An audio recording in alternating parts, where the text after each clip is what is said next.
Berita yang pertama pemirsa, 45 imigran etnis Rohingya yang ditampung di Balai Latihan Kerja Menasah Meluk Semawe kembali dipindahkan ke Medan, Sumatera Utara.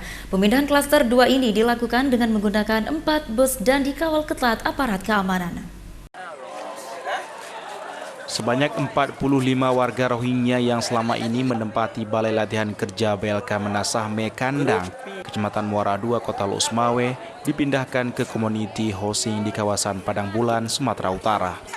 Pemindahan imigran ini menggunakan 4 unit bus dan dikawal ketat oleh jajaran kepolisian Polres Lok Semawe, TNI dan perwakilan satuan tugas sepanjang perjalanan hingga ke Kota Medan. Pemindahan awal sebanyak 51 jiwa. Namun ada beberapa pengungsi saat dilakukan pemeriksaan kesehatan, kondisinya sedang tidak sehat, sehingga satu keluarga yang sakit terpaksa ditunda keberangkatannya. Untuk klaster 2 akan diberangkatkan sebanyak 45 jiwa. Alasan dipindahkan imigran Rohingya ke community housing di kawasan Padang Bulan, Sumatera Utara untuk memberikan solusi yang lebih baik untuk jangka panjang. Awalnya itu 51 orang, tapi ada ibu yang setelah pemeriksaan kesehatan itu beliau tidak fit untuk travel hari ini, makanya kita batalkan keberangkatan mereka, dan dia beserta anaknya dan juga ada ponakannya 1, jadi 6 orang nggak jadi berangkat. Hari ini di totalnya semua 45. Alasan pemindahan ini adalah untuk memberikan mereka solusi yang lebih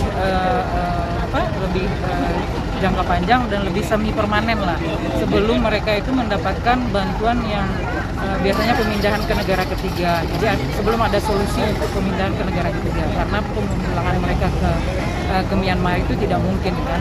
Nah, nanti sisa yang 2 keluarga, yang 1 keluarga itu dia ingin dipersatukan dengan anaknya yang berada di Makassar. Dan kalau itu kita harus menunggu